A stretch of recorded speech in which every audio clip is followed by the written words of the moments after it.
ورحمۃ اللہ وبرکاتہ نحمده ونصلی علی رسولہ الکریم اما بعد فاعوذ باللہ من الشیطان الرجیم بسم اللہ الرحمن الرحیم رب اشرح لی صدری ویسر لی امری واحلل عقدۃ من لسانی یفقهوا قولی۔ نماز جمعہ ایک فرض نماز ہے۔ قرآن پاک میں اللہ تعالیٰ فرماتے ہیں یا ایھا الذین آمنوا اذا نودی للصلاة من یوم الجمعة فسعوا الى ذکر اللہ وذروا البیع ذالکم خیر لکم ان کنتم تعلمون۔ اے لوگو جو ایمان لائے ہو، جمعہ کے دن نماز کی آذان دی جائے تو تم اللہ کے ذکر کی طرف دوڑو اور خرید و فروخت چھوڑ دو، یہ تمہارے حق میں بہت ہی بہتر ہے اگر تم جانتے ہو۔ یعنی باقی تمام کام کاج چھوڑ کر عبادت کی غرض سے نماز جمعہ کے لیے مسجد میں حاضر ہونا چاہیے۔ آپ صلی اللہ علیہ وسلم نے نماز جمعہ کی فضیلت بیان کرتے ہوئے فرمایا، جس نے وضو کیا اور اچھے طریقے سے وضو کیا، کیونکہ بعض اوقات ہم تیزی میں وضو کرتے ہیں، کونیاں خشک چھوڑ دیتے ہیں یا پاؤں کی ایڑیاں خشک رہ جاتی ہیں، یا اسی طرح چہرے کو پوری طرح نہیں دھوتے یا صاف نہیں کرتے، تو اس سے وضو صحیح طور پر مکمل نہیں ہوتا۔ تو آپ صلی اللہ علیہ وسلم نے اچھی طرح وضو کرنے کا حکم دیا، فرمایا کہ پھر وہ شخص جمعہ پڑھنے کے لیے آئے اور کان لگا کر خطبہ سنے اور خاموش رہے تو اس کے اس جمعے سے دوسرے جمعے کی درمیانی مدت اور مزید 3 دن کے گناہ معاف کر دیے جاتے ہیں۔ اس میں آپ دیکھ رہے ہیں کہ خاص طور پر خطبے کے وقت خاموشی کا ذکر ہے، کیونکہ اس وقت توجہ کے ساتھ بات سننا نہایت ضروری ہے۔ ایک اور حدیث میں یہ بھی آتا ہے کہ اگر کوئی شخص کسی دوسرے کو خطبے کے دوران یہ کہتا ہے کہ تم چپ ہو جاؤ، یعنی چپ کرانے کے لیے بھی بولتا ہے، تو اسے بھی ایک لغو بات شمار کیا گیا اور ناپسندیدہ قرار دیا گیا۔ نماز جمعہ نہ پڑھنے والوں کے لیے آپ نے وعید بھی سنائی۔ حضرت ابو ہریرہ اور حضرت ابن عمر سے روایت ہے، انہوں نے رسول اللہ صلی اللہ علیہ وسلم کو اپنے منبر کے تختوں پہ یہ فرماتے ہوئے سنا کہ لوگ جمعے چھوڑنے سے باز آ جائیں، ورنہ اللہ تعالیٰ ضرور ان کے دلوں پہ مہر لگا دے گا، پھر وہ یقیناً غافل لوگوں میں سے ہو جائیں گے۔ اور غافل دل تو پھر ایک بیمار دل ہوتا ہے، انسان کے اپنے ہی لیے تکلیف دہ ہوتا ہے۔ حضرت ابن مسعود سے روایت ہے کہ نبی صلی اللہ علیہ وسلم نے ان لوگوں کے بارے میں فرمایا جو جمعے سے پیچھے رہتے ہیں کہ میں نے ارادہ کیا کہ کسی شخص کو حکم دوں جو لوگوں کو نماز پڑھائے اور میں جا کر آگ لگا دوں ان لوگوں کے گھروں کو جو جمعے سے پیچھے رہتے ہیں، یعنی اپنے گھروں میں ہی رہتے ہیں اور نماز کے لیے مسجد نہیں آتے۔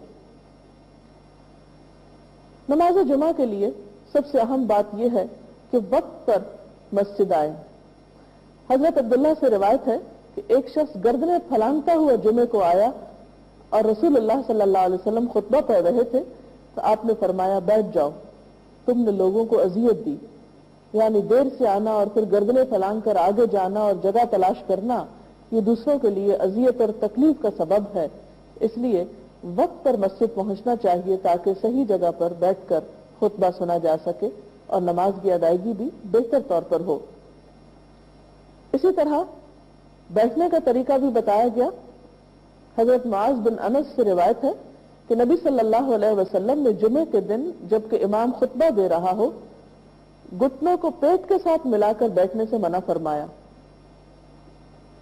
یعنی اس طرح ٹانگیں کھڑی کر کے گھٹنے پیٹ کے ساتھ ملا کر بیٹھنا منع ہے، ادب کے خلاف ہے، کیونکہ وہ ایک تعلیم کا وقت بھی ہے، عبادت کا وقت بھی ہے، اس میں ادب اور احترام کے ساتھ بیٹھنا چاہیے۔ پھر اسی طرح مناسب جگہ بیٹھنا چاہیے۔ حضرت ابن عمر کہتے ہیں کہ نبی صلی اللہ علیہ وسلم نے منع فرمایا ہے کہ کوئی شخص ایسا کرے کہ اپنے بھائی کو اس کی جگہ سے اٹھا دے اور خود اس کی جگہ بیٹھ جائے۔ کہا گیا کہ صرف جمعہ میں؟ فرمایا جمعہ اور اس کے علاوہ اور موقعوں پر بھی۔ یعنی کوئی شخص یہ نہیں کر سکتا کہ جمعہ کے دن خود تو دیر سے آیا پھر آ کر کسی اور کو اٹھا کر اس کی جگہ پر بیٹھے، اور ویسے بھی یہ ایک بد اخلاقی کی حرکت ہے۔ جمعہ کے علاوہ دوسرے موقعوں پر بھی اس کا لحاظ رکھنا چاہیے۔ پھر یہ کہ خطبہ خاموشی سے سننا چاہیے۔ آپ صلی اللہ علیہ وسلم نے فرمایا اگر جمعے کے دن جب کہ امام خطبہ پڑھ رہا ہو پھر تو اپنے پاس والے سے یہ کہے کہ چپ رہ تو بے شک تو نے لغو یعنی بری حرکت کی۔ جمعہ پڑھنے کے بعد سب کو منتشر ہو جانا چاہیے، اور اگر کوئی شخص چاہے تو دنیا کے کام کاج میں دوبارہ بھی شامل ہو سکتا ہے، مشغول ہو سکتا ہے۔ قرآن پاک میں اللہ تعالیٰ فرماتے ہیں فَإِذَا قُضِيَتِ الصَّلَاةُ فَانتَشِرُوا فِي الْأَرْضِ وَابْتَغُوا مِنْ فَضْلِ اللَّهِ وَاذْكُرُوا اللَّهَ كَثِيرًا لَعَلَّكُمْ تُفْلِحُونَ۔ پھر جب نماز ہو چکے تو زمین میں پھیل جاؤ اور اللہ کا فضل تلاش کرو اور کثرت سے اللہ کا ذکر کیا کرو تاکہ فلاح پاؤ، کامیاب ہو جاؤ۔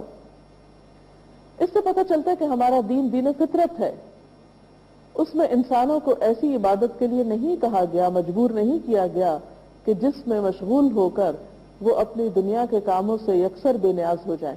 ہمارا دین دین فطرت ہے، اس میں انسان کو عبادت میں ایسی تکلیف نہیں دی گئی کہ جس میں مشغول ہو کر وہ اپنی دنیا کے کاموں سے بالکل بے نیاز ہو جائے اور اپنی ذمہ داریوں کو دوسروں پر ڈال دے۔ اسی لیے ہم دیکھتے ہیں کہ قرآن پاک میں اللہ تعالیٰ فرماتے ہیں فَإِذَا قُضِيَتِ الصَّلَاةُ فَانتَشِرُوا فِي الْأَرْضِ وَابْتَغُوا مِنْ فَضْلِ اللَّهِ وَاذْكُرُوا اللَّهَ كَثِيرًا لَعَلَّكُمْ تُفْلِحُونَ۔ پھر جب نماز ہو چکے تو زمین میں پھیل جاؤ، اللہ کا فضل تلاش کرو اور بکثرت اللہ کا ذکر کیا کرو تاکہ تم فلاح پاؤ۔ تو اس سے یہ بات پتہ چلتی ہے کہ ایک فریضہ ادا کرنے کے بعد انسان کو دوسرے فرض کی ادائیگی کے لیے نکل جانا چاہیے، یعنی رزق حلال کے لیے کوشش، محنت، کیونکہ وہ بھی ایک فریضے کے بعد دوسرا فریضہ ہے۔ لیکن دنیا کا کام کاج کرتے ہوئے بھی انسان کو اللہ کو بالکل بھلا نہیں دینا چاہیے۔ اس کے لیے کیا نسخہ بتایا گیا کہ وَاذْكُرُوا اللَّهَ كَثِيرًا، اللہ کا ذکر کثرت سے کرو۔ یعنی انسان اپنے کام کاج میں بھی جب خاموش لمحات آئیں تو سبحان اللہ، الحمدللہ، اللہ اکبر کوئی بھی تسبیح اپنی زبان سے کر سکتا ہے۔ اس کے لیے کوئی باوضو ہونا یا قبلہ کی طرف منہ کرنا یا جائے نماز پہ بیٹھنا شرط نہیں۔ خواہ آپ چل پھر رہے ہوں، جوتے بھی پہنے ہوں، آپ اپنے دنیا کے کام میں مصروف ہوں لیکن خاموش ہوں تو ساتھ ساتھ ذکر کر سکتے ہیں۔ مثلاً آپ کسی فیکٹری میں کام کرتے ہیں، کسی ایسی جگہ پر کام کرتے ہیں کہ جہاں آپ کسی کے ساتھ کوئی بات چیت نہیں کرتے اور مسلسل خاموش کھڑے ہیں، تو خاموش رہنے کی بجائے ساتھ ساتھ اگر آپ ذکر کرتے رہیں تو وہ آپ کے لیے درجات میں اضافے اور اللہ کے قرب کا ذریعہ بنے گا۔ پھر اسی طرح جمعے کی رات کے بارے میں فرمایا، حضرت ابو ہریرہ سے روایت ہے کہ آپ نے فرمایا تم جمعے کی رات کو دوسری راتوں کے درمیان سے قیام وغیرہ کے لیے خاص نہ کرو، اور نہ جمعے کے دن کو دوسرے دنوں کے درمیان سے روزے کے لیے خاص کرو، مگر یہ کہ جمعہ اس مدت میں آ جائے جس میں تمہارا کوئی آدمی روزے رکھتا ہو۔ تو اس سے پتہ چلتا ہے کہ جمعے کے دن کی خاص عبادت تو نماز جمعہ کی ادائیگی ہے، پھر کچھ اذکار وغیرہ ہیں، لیکن صرف جمعے کے دن کو روزے کے لیے خاص کرنا یا رات کو عبادت کے لیے خاص کرنا ایسا حکم نہیں دیا گیا، اس لیے اس سے پرہیز کرنا چاہیے۔ ہاں اگر ایک شخص کی ایک روٹین ہے ایسی کسی عبادت کی جو دوسرے دنوں میں بھی وہ کرتا اور بیچ میں جمعے کا دن بھی آ جاتا ہے تو کوئی حرج نہیں۔ اچھا، سوال یہ پیدا ہوتا ہے کہ اس چیز سے کیوں منع کیا گیا ہے یا اس تکلیف سے کیوں بچایا گیا ہے؟ تو بات یہ ہے کہ کسی بھی چیز کی پابندی یا کسی بھی چیز کے لیے کسی خاص دن یا وقت کا مقرر کرنا بسا اوقات دوسروں پر بوجھ بھی بن جاتا ہے، مشکل بھی ہوتا ہے، تو اس لیے اس میں سہولت رکھی گئی اور مخصوص دنوں تک ہی عبادت کو پھر محدود نہ کر لیا جائے، ہفتے کے باقی دنوں میں بھی عبادت کی جائے۔ بخاری اور مسلم کی ایک اور حدیث میں تنہا جمعہ کے دن روزہ رکھنے سے منع کیا گیا، سوائے اس کے کہ ساتھ اس کے ایک دن پہلے یا بعد کا روزہ بھی ملا لیا جائے تو پھر حرج نہیں ہے۔ تو ناظرین، یہ تھی چند باتیں جمعے کے حوالے سے۔ اللہ کرے کہ رمضان المبارک میں آپ سب کے جمعے بہت اچھی طرح گزرے۔ ناظرین، اس میں جو کچھ بتایا گیا اس میں زیادہ تر باتیں مردوں سے متعلق ہے، لیکن خواتین بھی گھر پر نہا دھو کر نماز کے علاوہ قرآن پاک کی تلاوت، خصوصاً سورۃ الکہف کی تلاوت اور دیگر ذکر اذکار کا خاص اہتمام کر سکتی ہیں، کیونکہ اس دن ایک ایسی خاص گھڑی ہے جس میں دعاؤں کی قبولیت ہوتی ہے اور انسان اللہ تعالیٰ کا قرب پا سکتا ہے، اس لیے اس موقع سے خوب فائدہ اٹھانا چاہیے۔ اس کے ساتھ ہی آج کے پروگرام کا وقت ختم ہوتا ہے، اب اجازت چاہتے ہیں، اللہ حافظ۔